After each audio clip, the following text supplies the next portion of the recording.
வணக்கம் தமிழக மக்களே, நான் தான் உங்கள் தமிழ்நாட்டோட நடிப்பு அரக்கன் watermelon star doctor D Divakar பேசுகிறேன். நான் ஒரு சேனலில் இன்டர்வியூ கொடுத்துருந்தேன், குல்ஃபி அப்படின்னு சொல்லிட்டு ஒரு யூடியூப் சேனலு.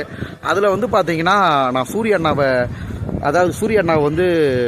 தப்பாக பேசிட்டே அப்படின்னு சொல்லிட்டு நிறைய வதந்திகள் தவறாக வந்து சோசியல் மீடியாவில் சர்க்குலேட் ஆகிக்கிட்டு இருக்கு. ஓகேங்களா, அவங்க என்ன பண்ணியிருக்காங்கன்னா ஒரு சின்ன ஷார்ட்ஸ் மட்டும் எடுத்து போட்டிருக்காங்க. ஓகேங்களா, என்னோட இன்டர்வியூவில் உண்மையான விஷயம் என்ன அப்படின்னு பார்த்தீங்கன்னா, ஆக்சுவலாக என்னோட நிலைப்பாடை நான் எடுத்து சொன்னேன். இது வந்து பொது கருத்து. ஓகேங்களா, இது சுதந்திர இந்தியா பொதுவான கருத்து சொல்லியிருந்தோம். ஓகேங்களா, சூரிய அண்ணா வந்து பார்த்தீங்கன்னா இப்போ உச்சத்தில் இருக்கார். ஓகேங்களா, பண அளவுலையும் ஓகேங்களா, பொருள் அளவுலையும் அதே மாதிரி நடிப்புத்துறையிலையும் சாதிச்சு பெரிய லெவல் போயிட்டார். ஓகேங்களா, நான் என்ன சொன்னேன் அப்படின்னு பார்த்தீங்கன்னா, இப்போ சூரிய அண்ணா வந்து பார்த்தீங்கன்னா ஆரம்பக்கட்ட காலங்களில் வந்து பார்த்தீங்கன்னா பெயிண்டராக இருந்தாங்க, எலக்ட்ரீஷியன் வேலை பார்த்தாங்க. நிறைய நாள் வந்து நான் சாப்பிடாம கூட கஷ்டப்பட்டிருக்கேன். அந்த மாதிரி கொஞ்சம் கொஞ்சமாக நான் மேலே ஏறி வந்தேன் அப்படின்னு சொல்லி சொன்னாங்க. ஓகேங்களா, நான் என்ன சொன்னேன் அப்படின்னு பார்த்தீங்கன்னா, அது உண்மையான விஷயம். அவரே நிறைய இன்டர்வியூவில் சொல்லியிருக்காரு. இப்போ வந்து நான் என்ன அப்படின்னு பார்த்தீங்கன்னா, ஒரு பிசியோதெரப்பி மருத்துவர் டாக்டர் திவாகர் வாட்டர்மெலன் ஸ்டார் வந்து நடித்தா ஹீரோவாக தான் நடிப்பார் அப்படின்னு சொல்லிட்டு நிறைய வந்து பார்த்தீங்கன்னா அப்படி சோசியல் மீடியாவில் ஃபுல்லாக சர்க்குலேட் ஆகிட்டு இருக்கு. ஓகேங்களா, நான் சொன்னேன் கண்டிப்பாக என்னோட திறமை வந்து பார்த்தீங்கன்னா, நான் அதில் என்ன கருத்து சொல்லியிருந்தேன்னா, இவங்க வந்து புதுசாக வந்து சினிமாக்குள்ளே நடிக்க வந்திருக்காங்க. ஓகேங்களா, சூரிய அண்ணாவோ இவங்களோ ஆரம்பத்தில் வந்து ஸ்கூல்லையோ காலேஜ்லேயோ அவங்க படித்து அவங்களோட நடிப்பு திறமையை நான் வளர்த்துக்கல. வாட்டர்மெலன் ஸ்டார் ஆகிய நான் வந்து பார்த்தீங்கன்னா என்னோட ஸ்கூல்லையும் காலேஜ்லையுமே பெரிய லெவல் வளர்த்துக்கிட்டேன். கூத்துப்பட்டறையை விட கூத்துப்பட்டறை நடிகர்களில் மிஞ்சிற அளவில் ஓகேங்களா, இது தற்பெருமைக்கு சொல்லலைங்க, உண்மை ஜெயிக்கும். என்னோட திறமையை நான் வளர்த்துக்கிட்டேன், திறமையாக இருக்கிறேன். அதனால தான் குறுகிய காலத்தில் இவ்வளோ தூரம் வளர்ந்து வந்திருக்கோம். ஓகேங்களா, ஸோ அதனால் வந்து பார்த்திங்கன்னா கண்டிப்பாக வந்து பார்த்திங்கன்னா ரொம்ப கீழ்மட்டத்திலேருந்து நம்ம நடித்து வர முடியாது. ஓகேங்களா, நல்ல கேரக்டர் என்னோட நடிப்பு திறமையை காட்டுற மாதிரியான வேடங்கள் வந்துச்சுன்னா நான் கண்டிப்பாக நடிப்பேன் அப்படின்னு ஒரு பொது கருத்து சொல்லியிருந்தேன். அதை வந்து பார்த்திங்கன்னா ஆளுக்கு நான் சொன்னது உண்மையான நிலவரம். சூரியனாவே சொல்லியிருக்கார்ல, நான் சாப்பாடு கஷ்டப்பட்டேன், ஆரம்பத்தில் வந்து எலக்ட்ரீஷியன் வேலை பார்த்தேன், செட்டில் இருந்தேன், கீழே படுத்து மார்க்கெட்டில் படுத்து கிடந்தோம், அதெல்லாம் சொன்னாங்க இல்லையா, சொல்லாங்கல்ல, அந்த கருத்தை தானே நானும் சொன்னேன். ஸோ இதை வந்து தவறுதலாக வந்து புரிஞ்சு தவறுதலாக ஒரு குரூப் பரப்பிக்கிட்டு இருக்காங்க. அதில் ஒரு பொண்ணு நான் பார்த்தேன், இவரோட தன்னம்பிக்கை நான் பாராட்டுறேன். நிறைய பேர் வந்து பார்த்தீங்கன்னா பாராட்டியும் பேசிக்கிட்டு இருக்காங்க. உண்மையான நபரம் நம்ம கருத்து சொல்கிறோம், அது உண்மையான கருத்தாக இருக்குது. சூரிய அண்ணாவே சொல்லியிருக்காரு, நான் அந்த மாதிரி கஷ்டப்பட்டு வந்தேன்னு. நான் வந்து அவர் இலக்காரமாக பேசலை. ஓகேங்களா, இப்போ சூரிய அண்ணாவோட நிலைமை என்ன அப்படின்னு பார்த்தீங்கன்னா, நடித்தா நான் ஹீரோவாக தான் நடிப்பேன் அப்படின்னு சொல்லி சொல்கிறாரு. அது தப்பு கிடையாது. ஓகேங்களா, ஏன்னா அவர் வந்து ஒரு லெவலுக்கு மேலே பெரிய லெவலில் வளர்ந்துட்டாரு. ஸோ சந்தான அண்ணாவே நிறைய இடங்களில் சொல்லியிருக்காரு, எனக்கு வந்து சிம்பு நிறைய சுதந்திரம் கொடுத்துருக்காரு, உங்களுக்கு கம்ஃபர்டபுளாக என்ன விஷயங்கள் நடிக்க தோணுதோ அதை மட்டும் நடிங்க அப்படின்னு சொல்கிறாங்க. ஓகேங்களா, இப்போ நான் வந்து பார்த்தீங்கன்னா ஆல்ரெடி பிசியோதெரப்பி மருத்துவத்தில் ஒரு பெரிய மருத்துவருங்க. ஆல்ரெடி வந்து பார்த்தீங்கன்னா நான் பிசியோதெரப்பி துறையிலே நல்லா சம்பாதிக்கிறேன், ஒரு பெரிய பொசிஷனில் இருக்கேன். அதே சமயத்தில் நடிப்புலேயே நான் பெரிய லெவலில் வந்துட்டேங்க. மக்கள்கிட்ட வந்து பார்த்தீங்கன்னா ஆக்ஷன், ரொமான்ஸ், லவ், இது மூணுமே வாட்டர்மெலன் ஸ்டாருக்கு ஒரு சூட்டபுளான ஒரு விஷயம். எதெல்லாம் என்கிட்ட ப்ளஸ்ஸாக இருக்கோ அதெல்லாம் மைனஸ் ஆக்க ட்ரை பண்ணுறாங்க. ஓகேங்களா, ஸோ பட் அது வந்து என்கிட்ட முடியாது, அது வேறு விஷயம். என்கிட்ட அது வந்து முடியாது. நம்ம வந்து பார்த்திங்கன்னா என்னை வச்சு படம் எடுக்கிற டேரக்டர்களுக்கோ அல்லது வந்து ப்ரொடியூசருக்கோ நான் மாடாக உழைக்கிறேங்க. ஸோ அவங்களுக்கே என்னை பற்றி தெரியும், இவர் வந்து எப்பேற்பட்ட ஒரு கடின உழைப்பாளி அப்படின்றது. ஓகேங்களா, நல்ல உழைப்பு இருக்குது. ரொம்ப வந்து நான் தாழ்வாக தான் நடந்துக்குவேன், ஹெட்வெயிட் கிடையாது, திமிர் கிடையாது, ரொம்ப நேச்சுரலாக நடந்துக்கிருவேங்க.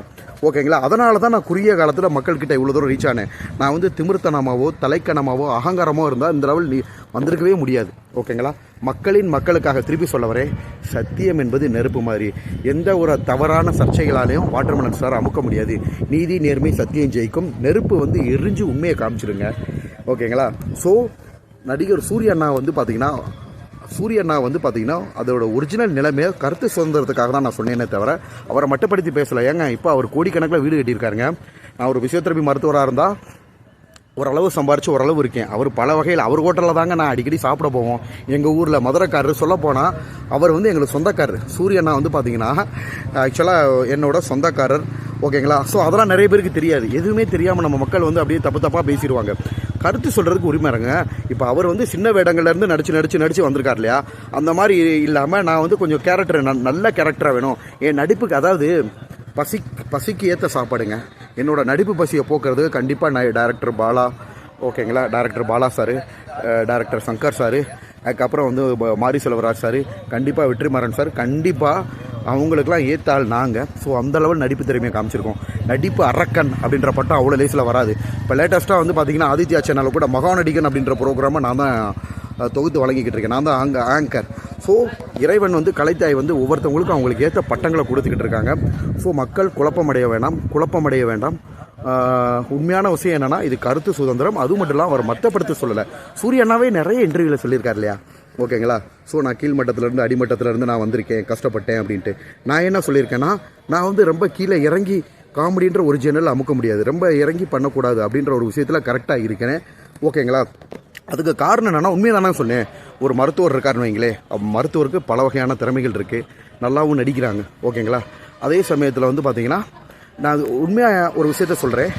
100 படம் நடித்தவங்கள விட என்னால் பயங்கர திறமையாக நடித்து 100 படம் நடித்து ஃபேம் ஆனவங்கள விட நான் ஒரு 5 படத்தில் ஃபேம் ஆயிடுவேங்க. அந்த திறமை என்கிட்ட இருக்குது, இறைவனோட அனுகிரகம் இருக்குது. நீங்கள் வேணுமா பாருங்கள் பொதுமக்களே, உங்களோட உண்மை வந்து சத்தியமும் ஜெயிக்கும், கண்டிப்பாக அது ஒரு நாள் புரியும். ஸோ அப்படி இருக்கிற பட்சத்தில் வந்து பார்த்திங்கன்னா தவறான கருத்துக்களை வந்து யாரும் பதிவிட வேணாம். பொது கருத்து தான் சொல்கிறோம், ஓகேங்களா. நடிகர் சூரியனா உச்சத்தில் இருக்கார், அவர் புகழடைந்தவர். அது மட்டும் இல்லாமல் என்னோடய சொந்தக்காரர், என்னோடய ஊருக்காரர், மதுரைக்காரர். அவரை பற்றி நான் தப்பாகவே சொல்லலை, ஓகேங்களா. ஆரம்பத்தில் அவர் கஷ்டப்பட்டு இந்த மாதிரி வந்தார். நான் இப்போ பெரிய பொசிஷனில் இருக்கனால நான் கீழே இறங்கி நடிக்க மாட்டேன். இப்போயுமே அவர் பெரிய பொசிஷன் வந்ததுக்கப்புறம் நான் காமெடியாக நடிக்க மாட்டேன் அப்படின்னு அவரே சொல்கிறார் இல்லையா. ஸோ நான் செலக்ட் பண்ணி தான் நடிப்பேன், நான் நிறைய பணம் சம்பாரிச்சிட்டேன், செலக்ட் பண்ணி தான் வந்து கேரக்டர் நடிக்கிறோம்னு சொல்லிட்டு சூர்யானாவே சொல்கிறார் இல்லையா. அதை தப்புன்னு சொல்ல முடியாமா? உடனே சூர்யானா கலை அவமதிக்கிறான்னு சொல்ல முடியுமா? கிடையாது. நடிக்கிறது அவங்களோட சொந்த விருப்பம், ஓகேங்களா. கதைக்கு நாயகனா, அதாவது கதைக்கு நாயகன்றவர் ஆக்ஷன், காமெடி, ரொமான்ஸு. காமெடினா வந்து அசிங்கம் கிடையாதுங்க. கதைக்கு நாயகன்னா காமெடியும் இருக்கும், ரொமான்ஸும் இருக்கும், ஆக்ஷனும் இருக்கும், எல்லாம் கலந்து தான் ஹீரோயிசம். நான் வந்து பார்த்தீங்கன்னா காமெடின்னு ஒரு ஜேனலில் என்னை வந்து அமுக்கிறதுக்கு நான் விரும்பலை. ஆக்ஷன், ரொமான்ஸ், லவ் எல்லாம் பண்ணணும். ஆரம்பத்தில் சூர்யா சின்ன கேரக்டரில் நடித்ததுக்கு காரணம் அவங்க வந்து ரொம்ப கஷ்டப்பட்டு, ஓகேங்களா, மதுரையிலேருந்து மெட்ராஸ்க்கு வந்து வேலை பார்க்கணும்னு சொல்லிட்டு சின்ன வேலைகள் பண்ணி அந்த மாதிரி வந்தார். 500-1000 சம்பாதிச்சிருந்து வந்தாருன்னாங்க. நான் வந்து பார்த்தீங்கன்னா என்னோட திறமையை காமிச்சு மக்கள்கிட்ட, அதாவது அவர் வந்த காலங்களில் சோஷியல் மீடியா கிடையாது, நான் வந்த காலங்களில் சோஷியல் மீடியா இருக்குது, மக்கள் மத்தியில் நான் எப்படிப்பட்ட நடிகை அப்படின்றத பதிவு பண்ணிட்டேன், ஓகேங்களா. ஸோ மக்களும் என்னை வந்து தலையில் தூக்கி வச்சு கொண்டாட ஆரம்பிச்சிட்டாங்க, தலைக்கும் தளபதிக்கு அப்புறம். அப்படி இருக்கிற சூழ்நிலையில் வந்து பார்த்திங்கன்னா நான் வந்து உண்மையை சொன்னதில் என்ன தப்பு இருக்குது? அப்போ அவர் வந்து நான் வந்து ஹீரோவாக தான் நடிப்பேன்னு சொல்கிறாரு, ஓகேங்களா. காரணம் வளர்ந்துட்டாரு. அது மாதிரி நான் வந்து ஆல்ரெடி ஒரு துறையில் பெரிய வளர்ந்துருக்கேன், நல்லா சம்பளம் வாக்குறேன், சினிமா துறையிலேயே நான் ஒரு பெரிய ஆளுன்றதை காமிச்சிக்கிட்டேன். அப்படி இருக்கிறப்ப எனக்கு ஏற்ற கேரக்டர் கிடைக்கணும் அப்படின்றதுல என்ன தப்பு இருக்குது? ஸோ ஒவ்வொருத்தவங்களுக்கும் திறமை, வே ஆஃப் ப்ரெசன்டேஷன் இருக்குங்க. நிறைய பேருக்கு திறமை இருக்கும், அது எப்படி ப்ரெசென்ட் பண்ணுறதுன்னு தெரியாது. எனக்கு வந்து வே ஆஃப் ப்ரெசன்டேஷன், எப்படி ப்ரெசென்ட் பண்ணணும், எப்படி ஜெயிக்கணும், எப்படி மார்க்கெட்டிங் பண்ணணும், எல்லா திறமைகளும் ஒரு ஆளுக்கு இருக்குது. இது நிறைய பேர் கேட்கலாம், அவர் தற்பெருமை பேசுகிறாருன்னு. என்னை பற்றி நான் சொல்லாமல் மற்றவங்களுக்கு எப்படி தெரியும்? நான் சின்ன வயசு குழந்தையிலேருந்து ஒரு பெரிய நடிகர்ன்ட்டு ப்ரைஸ் வாங்கினேன்றத சர்டிஃபிகேட்டை எல்லாம் நான் ஷேர் பண்ணியிருக்கேன். அதை நான் சொன்னால் தானே மக்களுக்கு தெரியும், ஓகேங்களா. எல்லாரும் என்னை பற்றி தெரிஞ்சுக்கிறது எப்படி முடியும்? அது வந்து தற்பெருமை கிடையாது. நம்மளை பற்றி உண்மையான விஷயங்களை நம்ம எடுத்து சொன்னால் தான் அது உண்மைன்றது புரியும், ஓகேங்களா. திறமையே இல்லாதாலும் நான் திறமையானாலும் சொன்னாலும் உலகம் அங்கீகரிக்காது, ஓகேங்களா. ஸோ எல்லா விஷயம் இருக்குது. உண்மை மட்டும்தான் ஜெயிக்கும், சத்தியம் மட்டும்தான் ஜெயிக்கும், ஓகேங்களா. உண்மையான கருத்துக்கள் கண்டிப்பாக ஜெயிக்கும். ஸோ இதை வந்து பொதுமக்கள் புரிஞ்சுக்கணும். இதை வந்து என்ன பண்ணுறாங்கன்னா நிறைய பேர் பாசிட்டிவாக எடுத்துக்கிறாங்க, ஒரு சில பேர் ட்ரோல் பண்ணி போட்டிருக்காங்க, என்ன ஒரு சூரியனை பற்றி தப்பாக பேசுகிறார், ஒரு சிலர் இவரோட கான்ஃபிடன்ஸ் பிடிச்சிருக்குன்னு போட்டிருக்காங்க, ஓகேங்களா. ஸோ ஒவ்வொருத்தவங்களும் ஒரு விதமாக பண்ண ஆரம்பிச்சிட்டாங்க. எனிவே நான் வந்து ஒரு 5 படம் தான் நடிச்சிருக்கேன், சின்ன கேரக்டர் தான் பண்ணியிருக்கேன். இப்போயே வந்துட்டு என்ன பார்த்தீங்கன்னா என்னை ஒரு பெரிய ஸ்டார் என்ன நடந்தால் உட்காந்தா அதை ட்ரோல் ஆக்குவாங்க, பெரிய மேட்டர் ஆக்குவாங்க, அந்த மாதிரி என்னை ஆக்கிக்கிட்டு இருக்காங்க. லேட்டஸ்ட்டாக வந்து நமது தேடல் பத்திரிகையாளர் வந்து பார்த்தீங்கன்னா நமது தேடல் பத்திரிகையாளர் நவீன் வந்து எனக்கு பற்றி கேட்டிருந்தாரு, அவருக்கு நான் விளக்கமும் கொடுத்துருந்தேன். நன்றி.